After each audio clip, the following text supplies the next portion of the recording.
लंबा जीना कला नहीं है।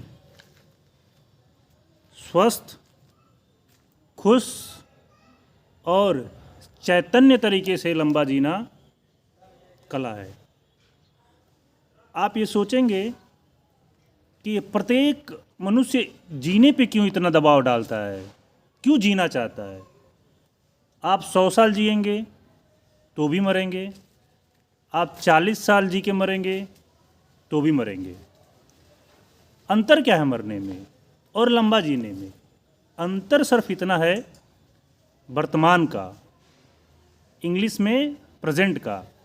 जो 100 साल जीता है उसका वर्तमान बहुत ही लंबा होता है, वो ज़िंदगी को जीता है, महसूस करता है। जो 40 साल में मरता है वो क्या जीता है? क्षणिक प्रेजेंट जीता है। इसलिए आज मैं आपको प्रेजेंट में जीना यानी लंबा जीना और कैसे जीना है ये मैं बताऊंगा। मेरे हाथ में जो किताब है इकिगाई, वैसे जापान की लिखी हुई किताब है और जापान के लोग कैसे 100 साल, 112 साल, 110 साल जीते हैं इसके बारे में लिखी किताब है।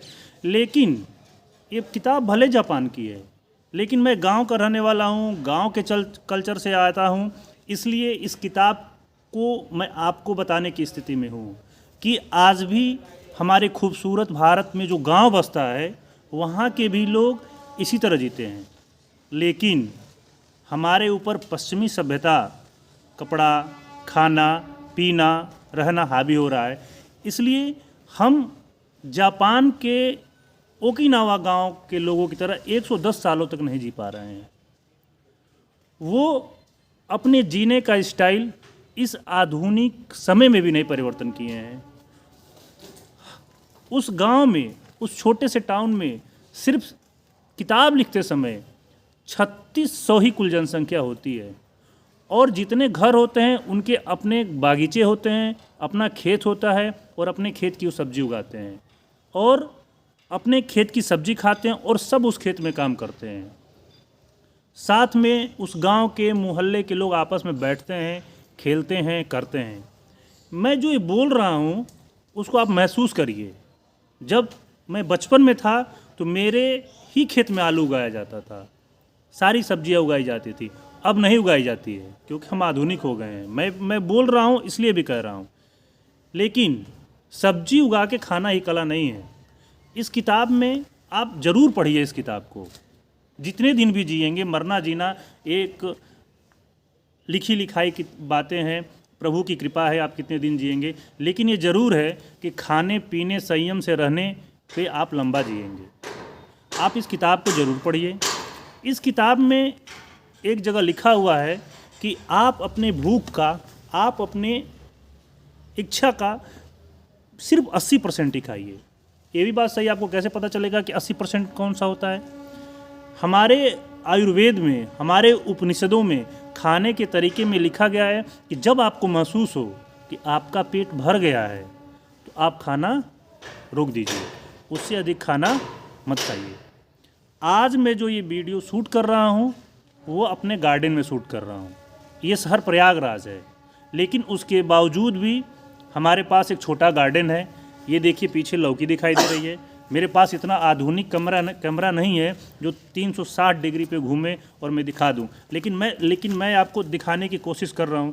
इधर देखिए मीठी नींब, इधर देखिए बैगन, आगे उधर देखेंगे आप तो मूली पड़ी है। आपको एक मूली और दिखा रहा हूं मैं, ये आपके लिए, ये लाल मूली है। पीछे नींबू लगा हुआ है, अमरूद का पेड़ और बहुत सारे ऐसे चीज़ें हैं जो मैं आपको दिखा नहीं सकता हूँ। लेकिन मैं आपको ज़रूर बता दूँ कि यहाँ छोटे से ज़मीन में, शहर में बहुत बड़ा जगह तो होता नहीं है, लेकिन हमने अपना गार्डन बना रखा है। धनिया के समय में हम धनिया मार्केट से खरीद के नहीं खाते हैं, हम अपने इस गार्डन का ही खाते हैं। मैं ये नहीं कह रहा हूँ कि आप भी गार्डन जाइए, काम धाम छोड़ के घर पे जाइए धनिया लगाइए, लेकिन मेरे कहने का मतलब ये है कि जो भी खाइए स्वस्थ खाइए। इस इकिगाई किताब में ये भी बताया गया है कि कैसे खाएं। आप एक छोटा सा कल्चर आज से अपना सकते हैं। खाते समय 2 थाली लगाइए। एक थाली में सलाद लगाइए, जैसे मूली हुआ, गाजर हुआ, खीरा हुआ, जो भी हुआ, एक थाली वो लगाइए, छोटी सी थाली, और एक छोटे सी थाली में खाना लगाइए। लेकिन पहले आप सलाद को खा लीजिए, उसके बाद खाने पे जाइए। आप देखेंगे आपके चेहरे में, आपके चलने में, आपके बोलने में, आपके चैतन्य अवस्था में परिवर्तन हो जाएगा। मैं आपको बस इस किताब से इतना ही बताना चाह रहा हूँ कि इस किताब में ये भी लिखा गया है कि भारत ही एक ऐसा देश है जहाँ सबसे पहले योग चालू हुआ, लेकिन जापान के हर लोग योग करते हैं। बूढ़े तो हर हाल में योग करते हैं। गांव में एक खेल खेला जाता है जो बच्चे खेलते हैं, पकडंगा, लेकिन जापान में बूढ़े खेलते हैं, ओकिनावा के बूढ़े। इस किताब में इस राइटर ने लिखा है, इस किताब में ये भी लिखा है कि 100 से प्लस यानी 112 साल के लोग भी अपने खेतों में जाते हैं, सब्जियां निकालते हैं, लाते हैं और बनाते हैं। वहाँ सब्जियां सबसे अधिक खाते हैं। और बहुत सारे तरीके लिखे गए हैं जीने का, पानी पीने का, सुबह उठने का। सुबह उसमें एक बहुत ही अच्छी बात लिखी है कि आप सुबह तब तक नहीं उठेंगे जब तक आपके पास कोई उठने का बहाना ना हो। आपके पास कोई ना बहाना हो तो जीने का बहाना बना लीजिए। आप जो भी सुने, जितने भी हमारे वीडियो को देख रहे हैं, वो ये ज़रूर कमेंट करके बताएं कि उगता हुआ सूरज उन्हें कितना दिन देखे हुआ है, छठ पूजा को छोड़ के। क्योंकि यूपी बिहार के लोग छठ पूजा में सुबह उठ जाते हैं। तो छठ पूजा को छोड़ के आप ये बताएं कि आपको कुल कितना साल हुआ, कितना दिन हुआ उगता हुआ सूरज देख के। किताब बहुत ही अच्छी है, वीडियो बनेगी तो लंबा बन जाएगा। मैं आपसे ज़रूर कहूँगा, मात्र 120 या 30 रुपये की किताब है। आज की डेट मुझे नहीं पता है, लेकिन आप इस किताब को मंगाइए, पढ़िए। ज़रूर आपके स्वास्थ्य में, आपके जीने में, हर एक चीज़ में परिवर्तन आ जाएगा। आज के लिए बस इतना ही।